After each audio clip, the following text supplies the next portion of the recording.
Nama saya Liza Emilia Solana daripada Jabatan Penerangan Perak. Kali ini kita akan mengupas tajuk yang sinonim dengan suasana ataupun situasi pada masa kini, iaitu isu kesihatan persekitaran dengan sentuhan kemerdekaan yang hanya berbaki 5 hari saja lagi. Malaysia akan menyambut Hari Kebangsaan atau Hari Kemerdekaan yang ke-64. Bersama-sama saya pagi ini jauh Nun dari Selangor, namun disatukan di alam maya tidak lain tidak bukan seorang pegawai perubatan yang juga seorang social media influencer, Dr. Malar Santi Santera Segapan. Okey, Ya, Dr. Malar, boleh tak jom. Dr. kongsikan dengan viewers di luar sana definisi kemerdekaan pada rakyat Malaysia khususnya? Silakan Doktor. Kemerdekaan ni sebenarnya bila kita berjanji untuk hidup aman damai bersama-sama. Walaupun kita tahu kita memang majmuk. Kita tahu agama kita berlainan, bangsa kita berlainan, keturunan kita berlainan yang bermaksud budaya, makanan, perayaan, banyak benda yang berlainan sebenarnya. Tetapi kita berjanji untuk hidup sama-sama dalam satu taman, dalam satu kampung, dalam satu bandar dan dalam satu negeri dan juga negara. Itu sebenarnya kemerdekaan yang kita capai, kita kecapi bila kita bersetuju dan berjanji untuk hidup bersama-sama. Tapi of course lah mana-mana rumah pun sedangkan adik-beradik, mak dengan anak pun mestilah ada merajuk-merajuk sikit, marah-marah sikit kan. Tak ada satu pun hubungan yang suci murni sahaja. Maka dalam hubungan kita sebagai rakyat Malaysia yang majmuk dan sebagainya, memang ada sedikit yang kita merajuk antara satu sama lain, ada sedikit argument dan sebagainya. Tetapi walaupun dengan semua asam garam itu, kita masih juga sama-sama duduk depan TV support Datuk Lee Chong Wei untuk menang badminton. Ataupun sekarang Olimpik kali ni dengan Datuk sekali pun duduk depan TV dan support Olimpik, dan semua orang tak lupakan Datuk dan tak lupakan juara jaguh Olimpik badminton kali ini. So itu kemerdekaan sebenarnya. Walaupun banyak asam garam di antara kita, ada yang mula pertikaikan, adakah kita masih di dalam kemerdekaan, adakah kita masih aman damai? Yalah, sebab ada beberapa perkara yang berlaku kan, ia tidak meruntuhkan apa-apa kemerdekaan yang telah kita kecapi. Dan bagi saya kemerdekaan adalah walau berapa tahun kita dah 64, bakal 64 tahun, kita masih berpegang teguh dengan raja berparlimen.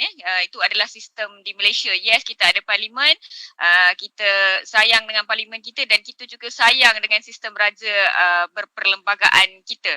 Jadi itu adalah kemerdekaan pada pendapat saya. Okey, maksudnya sayangi diri, keluarga dan komuniti dan juga negara, Doktor ya? Okey, Doktor. Ya, betul. Bagaimana agaknya cara menyambut perayaan Merdeka dalam suasana amalan norma baru ni bagi membendung penularan wabak COVID-19 ini, Doktor? Yang paling sedihnya tak boleh nak tengok perbarisan Hari Merdeka lah. Itu dia kalau merdeka mesti kena ada perbarisan, mesti kena tengok badan beruniform, mesti kena tengok spanduk siapa yang paling cantik, kereta berhias mana yang paling meriah dan sebagainya. Tapi memang rindu sangat-sangat dengan suasana sambutan sebegitu. Jomlah sama-sama kita doa supaya wabak ini diangkat dengan cepat supaya kita boleh sambut mereka kembali seperti itu. Tapi dalam keadaan norma baru pun saya rasa kita masih boleh menikmati ataupun menyambut kemerdekaan seperti dengan kemeriahan yang agak sama. Banyak perkara yang kita masih boleh buat secara online dan banyak kempen-kempen yang kita masih boleh usahakan. Dan dalam komuniti, contohnya companies ataupun kawasan yang dia highly vaccinated, dia pergi ke kerja mungkin dengan social distancing, macam last tahun lepas saya dan rakan-rakan sekerja buat satu video TikTok dengan transition dan sebagainya dengan penuh pakai PPE. So kita orang buatlah pas-pas bendera tu dan sebagainya. Memang dalam norma baru, memang dalam PPE dan sebagainya, tetapi at least rasalah kemeriahan tu. So bagi saya norma baru ni memang tak sama dengan perasaan tengok Menteri Besar dan juga Sultan ataupun tengok Agung duduk dan sebagainya tu, tetapi kita masih boleh kecapi kegembiraan dan kepuasan menyambut 31 Ogos tu dengan cara-cara yang lain. Budak-budak muda zaman sekarang sangat kreatif, macam-macam cara mereka buat, especially dengan Reels, dengan TikTok, dia orang buat macam-macam, memang rasa seronok. Jadi saya rasa mungkin itu boleh menggantikan perbarisan lah. Sekarang kita tengok TikTok siapa yang paling cantik sekali, Reels siapa yang paling kreatif sekali, yang mana satu trending. Dia membantulah.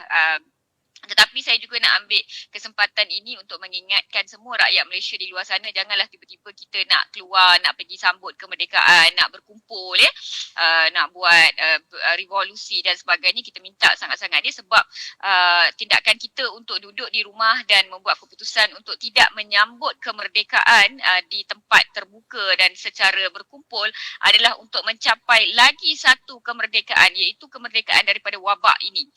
Dan kemerdekaan daripada wabak ini adalah as important as kemerdekaan yang kita telah kecapi pada 1957. So teruskan sambutan kemerdekaan ini dengan secara alam maya, secara teknologi baru, secara cara baru dan sebagainya, dan jangan buat benda-benda yang boleh lebih menerukkan pandemik yang sedia ada sekarang. Okey, Doktor, suasana ketika PKP ni menghadkan momentum rakyat Malaysia untuk menyambut perayaan merdeka seperti sebelum ini. Macam mana Doktor bagi tahu dalam soalan jawapan yang sebelum ini, kalau dulu ramai-ramai kita satu grup pergi ke dataran menonton perarakan, macam-macam persembahan, tapi kini tidak lagi. Jadi SOP yang ketat timbul rasa takut pada dalam kalangan rakyat. Namun apa yang kita mahukan semangat patriotik terus mekar dalam diri rakyat khususnya di Malaysia. Apa pandangan Dr. Mala?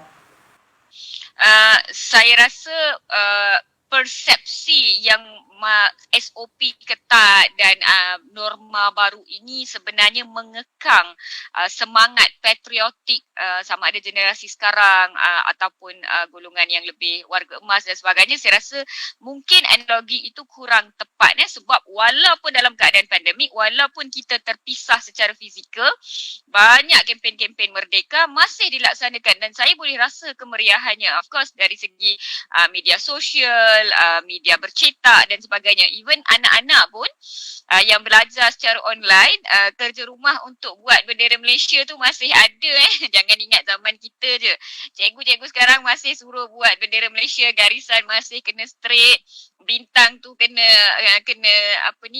even dan sebagainya tu masih ada. Jadi banyak usaha yang masih diambil dan dari segi of course macam yang saya kata tadi lah, kita memang tak boleh nak keluar berhimpun secara besar-besaran di satu-satu dataran, di satu-satu kawasan dan sebagainya, tetapi saya rasa secara simpelnya secara ringkas dan secara sangat sederhana di pejabat-pejabat, di premis-premis dengan memastikan social distancing ada, jangan makan bersama-sama, sambutan secara kecil-kecilan masih diadakan sebenarnya terutamanya di mungkin pejabat-pejabat kerajaan, agensi kerajaan, di hospital-hospital dan sebagainya, sebab kita memang kalau masuk bulan Ogos ni kan, kita memang tak boleh nak berhentikan excitement ni. Kita punyalah rasa tak sabar. 1 Ogos tu dah plan dah, 31 nanti nak buat apa, nak datang pukul berapa, siapa kerja pagi, siapa kerja malam, cari orang, kita dah buat dah benda tu. Jadi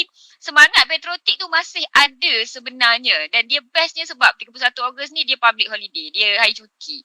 Jadi macam-macam yang boleh di-plan dan pada pendapat saya sejak daripada saya mungkinlah sekolah menengah ataupun sampai sekarang, kalau masuk 1 Ogos tu dah tunggu dah 31 Ogos.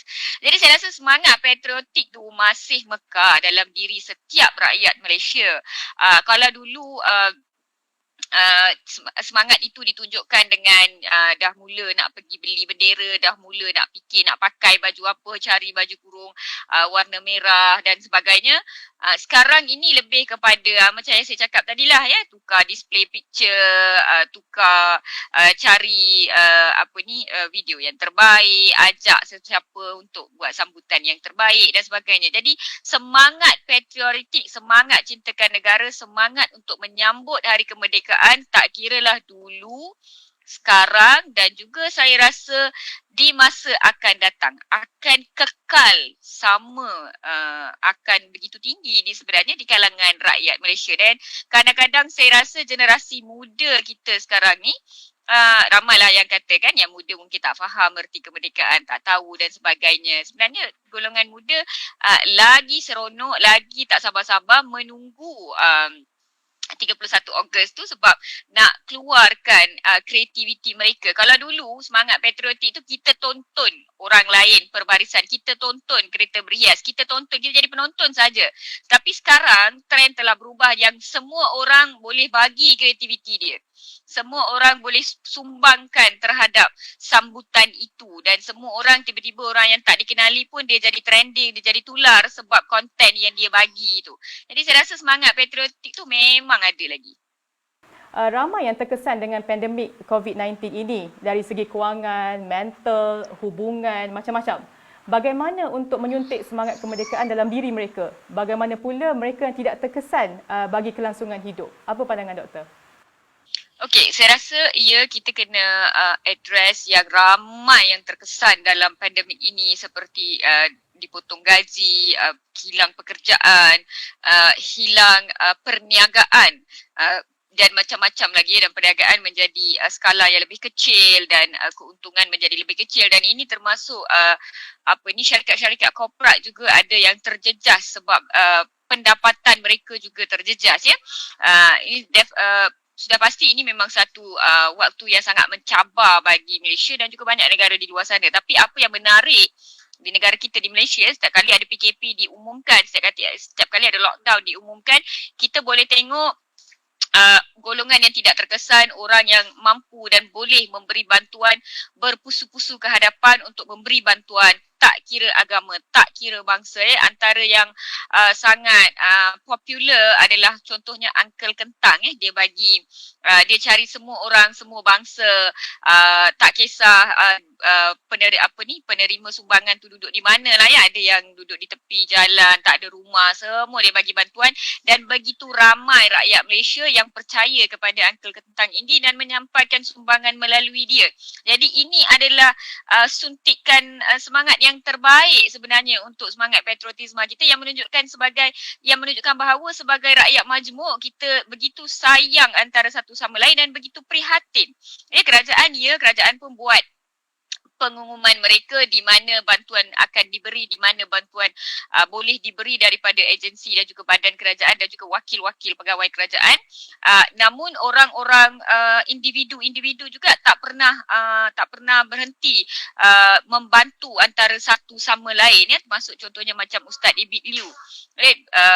Dia punya sumbangan dan dia punya bantuan adalah across agama, bangsa, budaya. Dia cari semua orang, semua golongan dan sebagainya. Jadi ini adalah satu contoh yang walaupun dalam keadaan yang genting ataupun sebenarnya dalam keadaan yang genting ni lah kita nampak semangat patriotik yang begitu tinggi. Ya, dan satu-satunya perkara yang menyatukan pemberi bantuan dan penerima bantuan ini adalah kita adalah rakyat Malaysia. Kita dah merdeka, kita tidak mahu sekali lagi dijajah, kita mahu membantu antara satu sama lain, dan kita ingat bahawa itulah janji kita pada 1957 dan masih dibuat sehingga sekarang. Semangat patriotism bukan semata-mata angkat bendera dan kibar, bukan semata-mata kibarkan bendera di luar rumah tapi kita kunci diri di dalam rumah. Tidak, semangat patriotism adalah apabila kita keluar untuk bantu negara, bantu dari semua segi, tolong antara satu sama lain dan sebagainya. Dan dalam keadaan yang genting ini juga sebenarnya begitu banyak sukarelawan kita dapat tengok ya. Kalau zaman dulu, mungkin sukarelawan-sukarelawan tampil ke hadapan untuk menjadi askar-askar menentang penjajah, untuk menjadi orang yang buat strategi bila kita belajar sejarah dulu kan, bagaimana generasi lama mencapai kemerdekaan ya, ada yang pergi untuk buat perundingan, ada yang jadi askar dan sebagainya. Sekarang peranan yang sama dimainkan. Ada yang jadi sukarelawan di pusat pemberian vaksinasi, ada yang menjadi sukarelawan di pusat-pusat kuarantin di hospital, ada yang membantu bagi sumbangan dari segi kewangan, makanan dan sebagainya. Jadi kita boleh nampak semua ini hanya berlaku kerana kita sama-sama rakyat Malaysia. Kita disatukan di bawah satu bendera iaitu rakyat Malaysia. Dan kerana keamanan dan kita masih sejahtera, kita masih aman, sebab itulah ini boleh dikecapi. Dan saya rasa kadang-kadang ada hikmah di sebalik semua benda yang berlaku, dan hikmah di sebalik lockdown ini, walaupun lockdown ini sangat menyakitkan, sangat membuatkan kita rasa kesian dan tak sabar nak keluar, tetapi hikmah yang saya nampak adalah kita sangat sayang menyayangi antara satu sama lain sebagai rakyat Malaysia. Dia sebut pasal sayang menyayangi tu, saya setuju doktor. Saya pun teringat, saya rasa dalam profil doktor pun ada tulis sayang korang.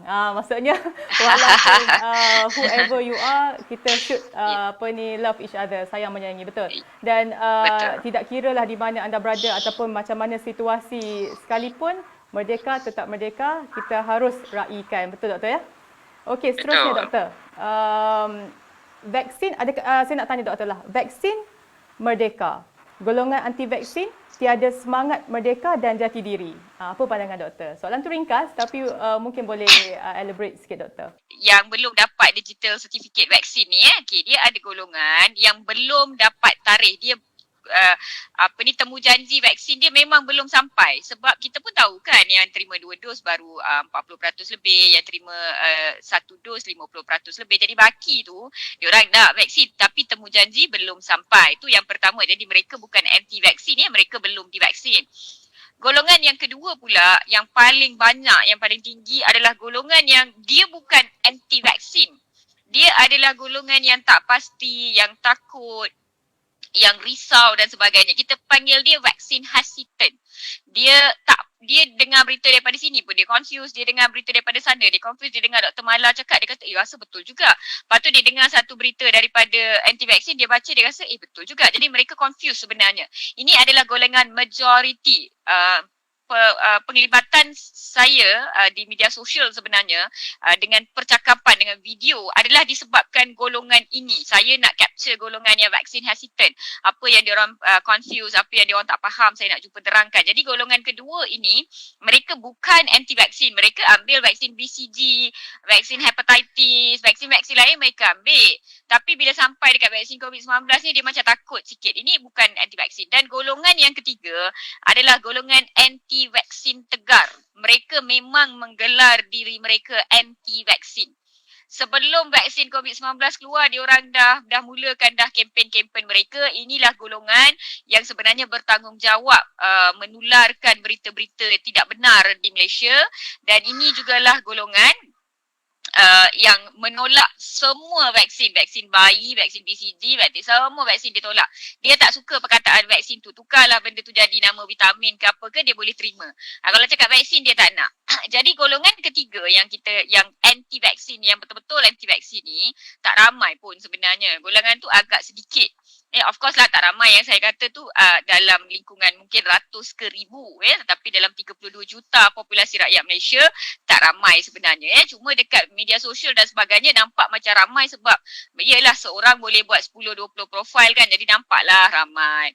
Okey, untuk menjawab soalan ini, adakah golongan divaksin sahaja yang mempunyai jati diri dan juga semangat patriotism dan mahu tiada semangat, hanya yang divaksin sahaja punyai semangat kemerdekaan dan sebagainya? Saya tak setujulah. Saya tak pasti doktor lain ataupun orang lain rasa macam mana, tapi saya tak setuju. Sebab siapa yang follow Celoteh Dr. Mala daripada awal, saya akan cakap, saya memang marah dengan golongan anti-vaksin macam video yang you cakap tadi, sebab mereka suka sebarkan berita-berita yang tidak benar sebegitu, yang menjadikan tugas kami susah. Ya, mereka suka timbulkan kesangsian. Sebenarnya itu strategi mereka. Jadi apabila kami menjalankan tugas, kami dibuat kami dalam buat kerja dan sebagainya, tugas kami menjadi lebih susah dan warga emas dalam keluarga kami pun boleh terconfuse dengan berita yang mereka sebarkan. Ya, sebab tu saya marah dengan mereka, tetapi saya tidak pernah rasa mereka patut disisihkan dan sebagainya. Ya, saya tak akan cakap mereka tiada jati diri. Ya, cuma saya akan mungkin cakap golongan anti vaksin tegar ini menyusahkan perpaduan, menjadikan suatu kempen lebih susah untuk dicapai dan buat masa sekarang untuk kemerdekaan kedua yang kita nak capai, untuk perpaduan ini kita nak capai, ia menjadi lebih sukar dengan kacau terus menerus daripada golongan ini.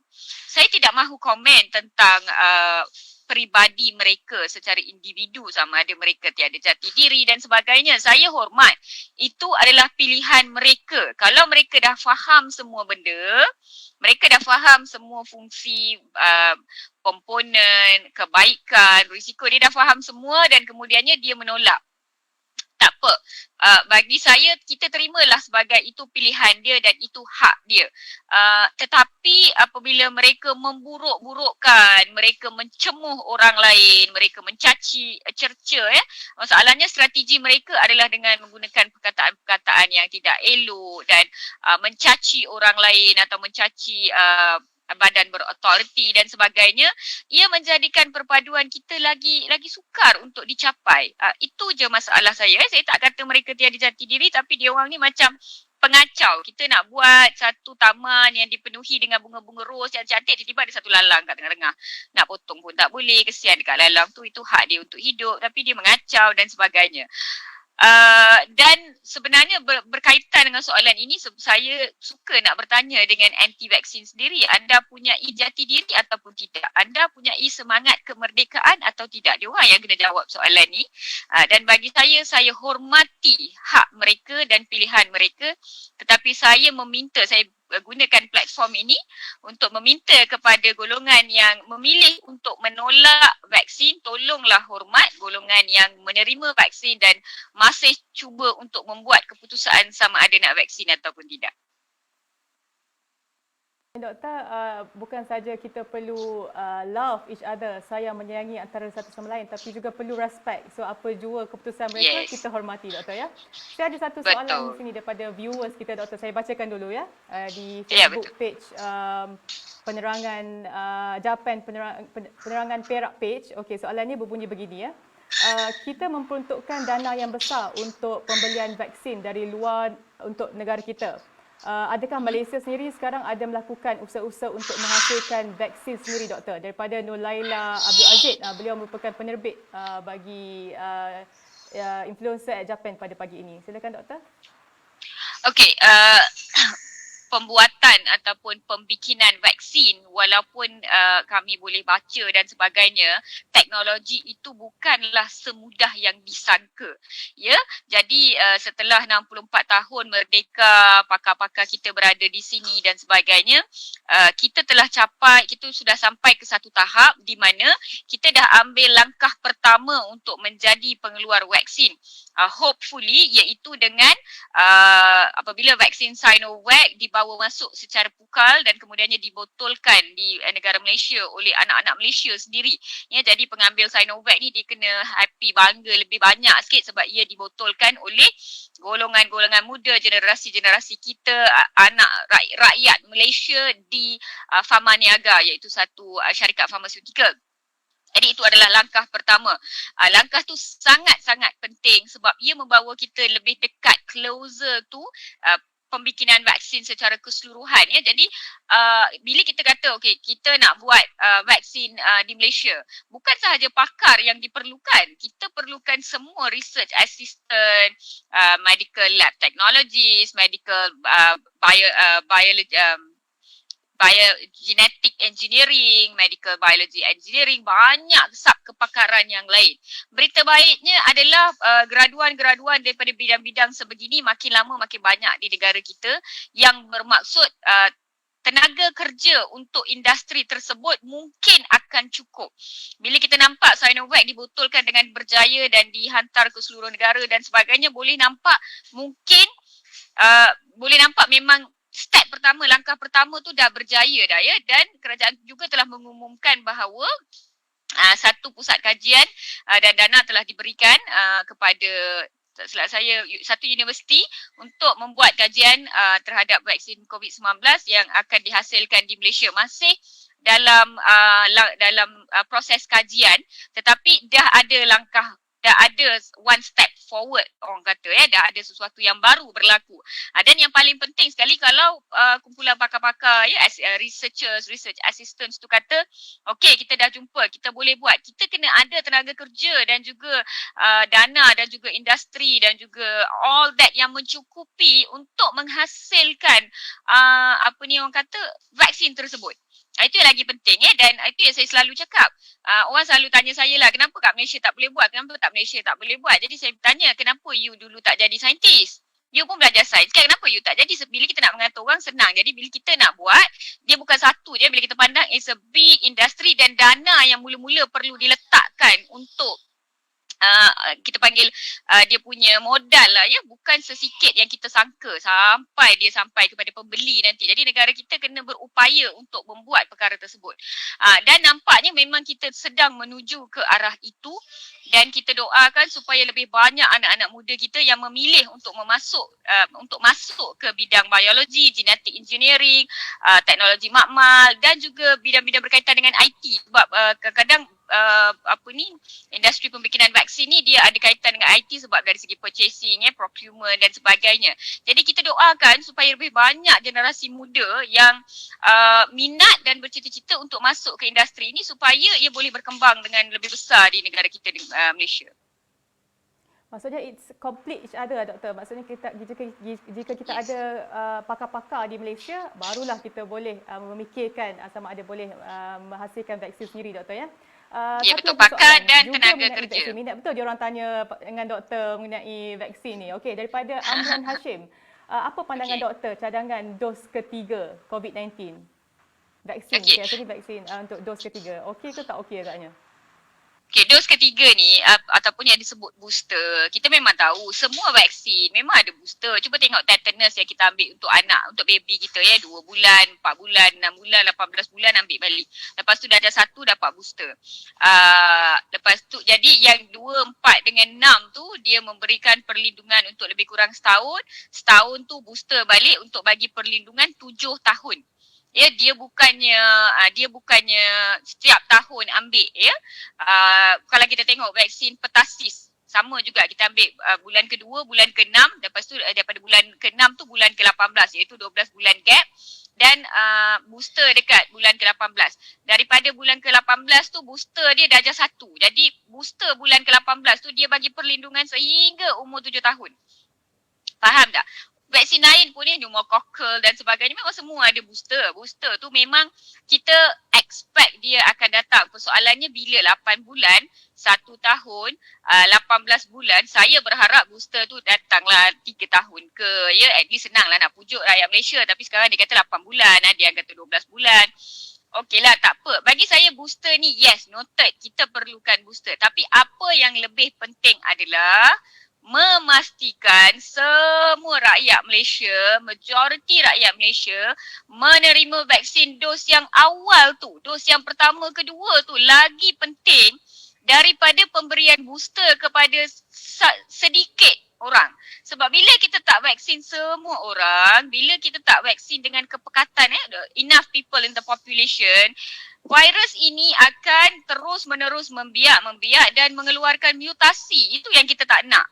Ya, jadi yes, ramai orang sangat minat untuk bercakap tentang booster, tapi saya kata keseimbangan pemberian vaksin ataupun dalam kata lain vaksin equity adalah lebih penting daripada pemberian booster. Yes, penting tapi dia second. Yang ni yang lagi penting, vaksin equity. Ya, macam saya cakap, kahwin dulu, nikah dulu, baru fikir nak anak berapa orang. So one step at a time. So buat masa sekarang kita kena pastikan Pak Long kita, Mak Su kita, Mak Teh, Mak Ngah dan sebagainya, mereka semua menerima vaksin. Dan apabila semua orang di sekeliling kita, rakan sekerja kita, ahli keluarga kita, orang yang duduk satu taman dengan kita, apabila semua orang divaksin, keseimbangan itu ada, yes kita perlukan booster, barulah kita boleh berhentikan penularan ini. Tak guna saya dah ambil 3 jab, 8 jab, 10 jab, tapi rupa-rupanya jiran, rumah sebelah, adik-beradik tak ambil. Sebab virus tu akan bermutasi. Itu problem dia. Ya, jadi yes booster, kita dah biasa ambil booster untuk vaksin-vaksin lain, it's okay. Tapi pastikan keseimbangan itu ada. Okey, terima kasih doktor. Saya suka analogi doktor berikan tadi. Saya harap jawapan doktor tadi menjawab soalan daripada Encik Amran Hashim tadi ya. Okey, kita teruskan dengan soalan. Boleh lagi doktor ya? Saya tanya soalan. Doktor okey? Boleh. Boleh. Alright. Bolehkah kita katakan bahawa pencapaian herd immunity, bahawa kita merdeka daripada COVID-19 melalui kebersatuan jiwa rakyat yang merdeka? Ni kita ada sikit sentuhan kemerdekaan ni doktor. Okey. Ya, saya rasa apabila kita capai herd immunity, bagi saya akan panggil ia sebagai kemerdekaan kali kedua. Sebab kita nak merdeka daripada wabak ini. Tetapi adakah pemberian herd immunity iaitu 80% ataupun 90% seperti yang diingini akan memberikan kita kemerdekaan yang mutlak daripada wabak ini? It's still a question mark.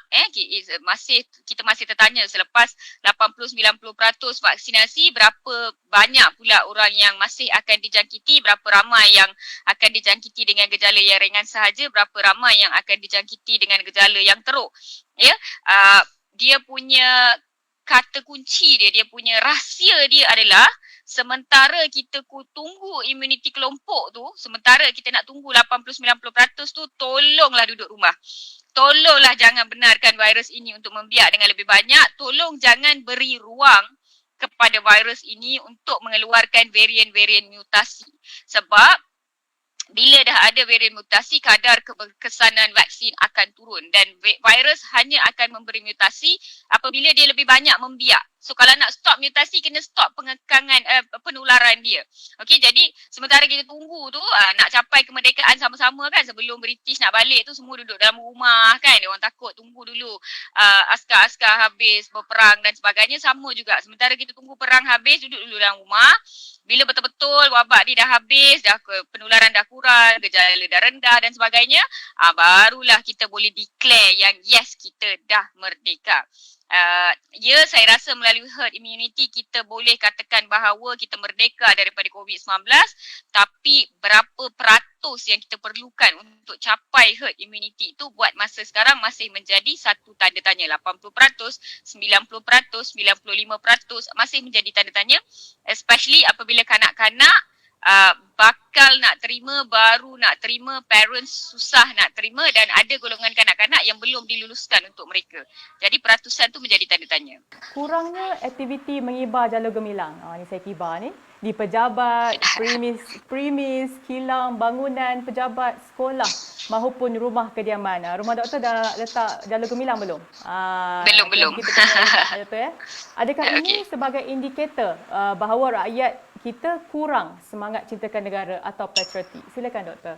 Saya tak setujulah ya. Saya rasa sebab ada masalah untuk pergi beli bendera dan ada kedai-kedai yang tak import pun, tak bawa masuk pun banyak bendera, dan kita juga faham dalam pandemik ini ramai yang terkesan secara ekonomi, termasuklah premis perniagaan, termasuklah orang individu dan sebagainya. Mungkin kita rasa alah satu bendera berapa sangat, tetapi mungkin itu adalah ada amount yang sangat besar untuk mereka. Jadi masih ada banyak sebenarnya, bila saya keluar pergi kerja dan sebagainya, masih ada kereta yang mengibarkan dan masih ada rumah yang mengibarkan bendera Malaysia sebegini. Namun bila berkurangnya kibaran bendera Malaysia tu tidak bermaksud semangat kemerdekaan ataupun semangat cintakan negara berkurang, sebab Saya nampak begitu ramai yang mengibarkan bendera di media sosial mereka. Again, sekali lagi, semua tukar. 1 Ogos semua dah tukar display picture. Semua dah tukar WhatsApp display picture, Facebook picture. Semua tukar. Jadi, bila kita scroll pun kita confuse. Ni profile siapa ni sebab semua bendera Malaysia. Jadi, semangat cintakan negara tu masih ada. Cuma format dia berubah. Tempat dia berubah. Ya, sebab yalah bila kita tukar gambar ataupun kita kibarkan bendera Malaysia di media sosial, ia tidak melibatkan dana, ia tidak melibatkan wang, ya. Saya memang ada bersembang dengan seorang pakcik agak berumur lah yang warga emas, ya. Dia pun mengatakan perkara yang sama. Dia kata kalau dulu setiap tahun dia memang akan beli bendera, dia akan kibarkan bendera daripada 1 Ogos, dan pada 31 Ogos tu dia akan tambah lagi satu bendera yang baru supaya warna dia terang meriah. Tetapi sekarang dia tak buat sebab dia takut dia tak cukup duit dalam keadaan PKP ni, pandemik ni. Dia takut anak dia terkekang, ada masalah kewangan, jadi tak nak susahkan orang dan sebagainya. Dan warga emas ini memang punyai profil media sosial dan dia minta saya tukarkan profil picture dia dengan letak bendera dan sebagainya. So cute kan, sebab dia tak pandai nak edit dekat situ, so saya tolong buatkan. Jadi semangat itu masih ada. Patriotism itu masih wujud dan saya rasa sangat tinggi. Cuma cara dan format tu telah berubah. Itu sahaja. Okey doktor, saya ada satu soalan ni daripada viewers kita, daripada Encik Khairul Abu Zarim. Mereka ni minat betul lah, memang betul. Kebanyakan soalannya berkaitan vaksin. Bila Vaksin dengan juga. Dr. Mala ni akan tanya pasal vaksin. Okey, macam mana dengan keselamatan kanak-kanak yang tidak menerima vaksin nanti? Golongan dewasa okeylah sebab dah ada vaksin dan jika dijangkiti nanti kesannya adalah tidak berat. Mungkin doktor boleh bagi sedikit pencerahan berkaitan ni untuk kanak-kanak doktor. Okey, kanak-kanak perlindungan terbaik untuk mereka adalah apabila golongan dewasa di sekeliling mereka telah divaksin. The adult dah vaksin dan kita seakan-akan menjadi satu benteng, kita pegang tangan dan kita lindungi mereka.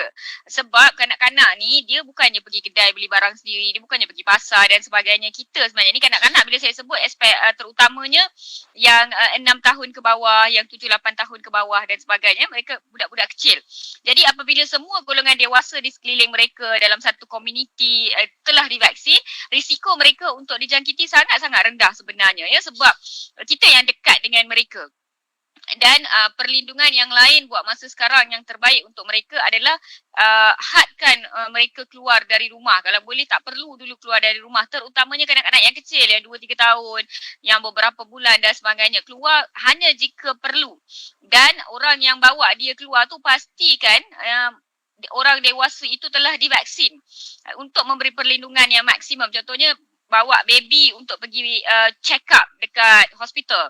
So saya sebagai ibu, saya dah terima vaksin, saya dukung, saya bawa anak saya yang umur setahun, nak pakaikan face mask susah, nak pakaikan face shield pun susah, jadi saya letak dalam stroller dan saya tutup dengan plastik untuk hindarkan ataupun elakkan jangkitan dan pastikan tak ada orang lain datang borak dengan dia. Kita pun tak bersembang-sembang dekat tempat yang lain, pastikan jarak daripada baby kita tu dalam 1 meter radius. Dan kita saja yang dekat dengan baby kita. Jadi risiko dia, ni semua is all about merendahkan risiko. Jadi risiko jangkitan kepada bayi boleh menjadi rendah, ya. Jadi sangat-sangat penting untuk semua tok wan, opah, nenek, pak long, mak teh, mak ngah, untuk semua mereka ini menerima vaksin supaya baby, adik, budak-budak kecil ni terlindung. Kebanyakan pesakit kanak-kanak selepas sekolah ditutup lah, ya, yang dapat jangkitan adalah daripada saudara dekat mereka. Mereka bukannya dapat kes sporadik daripada luar dan sebagainya. Mak ayah positif, anak positif. Atuk nenek positif, mak ayah pergi kerja, hantar dekat atuk nenek untuk jaga, budak tu positif. Daripada budak tu dapat pula kat mak ayah. Jadi itu cara kita yang memberi kepada dia sebenarnya. Sebab dia orang dia tak bercampur pun sesama dia. Dia dah tak pergi sekolah online kan. Jadi kita yang kena lindungi mereka. Inilah yang sebenar-benarnya lindungi diri, lindungi semua. Bila kita vaksin, kita lindungi mereka. Contohnya dalam keluarga saya, semua orang dewasa telah melengkapkan kedua-dua dos vaksin. Jadi saya rasa lebih selamat untuk anak-anak saya. Walaupun suami saya kadang-kadang kena pergi office dan balik, saya pergi kerja dan balik, ada orang keluar dan sebagainya. Tapi saya rasa anak-anak saya lebih selamat sebab kami ni, risiko kami untuk dijangkiti COVID menjadi rendah. Dan apabila risiko saya sendiri untuk dijangkiti COVID rendah, risiko saya untuk menularkan menjadi lebih rendah. Itu analogi dia. So lindungilah anak-anak kita dengan kita yang kena korban dan ambil vaksin supaya anak-anak kita terlindung. Okey doktor, maksudnya sebelum kanak-kanak tu, anak-anak tu ibu bapa yang adult ni lebih penting ya. So silalah daftarkan diri anda untuk divaksinkan, tu yang penting doktor ya. Ya, betul. Okey doktor. Untuk yang seterusnya, boleh doktor sharekan mesej kemerdekaan daripada Dr. Mala kepada semua viewers di luar sana yang menonton live kita pada pagi ini, khususnya kepada warga Jabatan Penerangan Malaysia di seluruh negara. Silakan doktor. Okey, kepada Jabatan Penerangan Perak, saya nak bagi tahu satu rahsia bahawa kedua-dua mak dan ayah saya sebenarnya adalah daripada Perak. Ya, mereka berdua daripada Batu Gajah. Dan saudara adik-beradik belah mak pun memang ramai yang masih berada di Perak. So Perak dengan saya sebenarnya sangat rapat lah ya, sangat close. Dan balik Perak tu memang dah biasa dah ya. Mak saya dulu dekat Kelly's Castle tu punya estate tu, Kelly's Estate. So itu adalah kampung mak ayah saya. So Perak dengan saya sangat touchy lah. Dan kepada semua warga Jabatan Penerangan Perak dan Jabatan Penerangan Malaysia, saya Celoteh Dr. Mala nak sampaikan salam merdeka, salam kemerdekaan yang ke-64 kepada you all semua. Dan kali ni kita nak capai satu lagi kemerdekaan, satu lagi kebebasan daripada penjajahan daripada virus. Kalau sebelum ini bila kita belajar sejarah, kita diberitahu dan kita diajar berkenaan dengan pengorbanan generasi lama kita dan kita begitu terharu dengan pengorbanan mereka. Hari ini kita ada satu peluang untuk menjadi askar sendiri. Kita sendiri ada satu peluang untuk menjadi untuk berkorban untuk negara kita. Ya, jadi jalankanlah tanggungjawab anda di mana juga anda berada. Kalau boleh bantu-bantu, kalau boleh tolong-tolong, dan paling kurang minimum yang kita boleh buat untuk menjadi askar, untuk menjadi frontliner adalah dengan menerima vaksin dan menjadi benteng pertahanan kepada negara kita supaya kita boleh bebas daripada wabak ini. Dan pada hari kemerdekaan yang ke-64 ni saya nak ajak semua rakyat Malaysia untuk sama-sama berdoa supaya wabak ini diangkat dengan cepat, supaya semua yang telah dijangkiti dipermudahkan urusan mereka, semua ahli keluarga kekal kuat dan semoga mereka diberi kesembuhan. Dan walaupun kita dalam keadaan yang genting sebegini, saya seru dan saya harap semangat menyambut hari kemerdekaan dan semangat patriotism kekal tinggi, dan jangan lupa untuk keluarkan konten-konten kreatif anda pada 31 Ogos nanti. Okey, terima kasih Dr. Mala. 1 jam bersama di pentas Maya Influencer Japan ini rasa begitu cepat masa berlalu. Biasanya kita tengok video je Dr. Mala, now kita live dengan Dr. Mala. Terima kasih atas ruang masa dan kesudian Dr. Mala dan tim kerana bersama kami pada pagi ini. Secara peribadi, saya harap kita dapat ditemukan lagi di pentas yang lain. Mungkin bukan secara virtual, mungkin physical stage insya-Allah doktor ya. Dan juga bagi yang menonton sejak bermulanya episod hari ini, terima kasih saya ucapkan.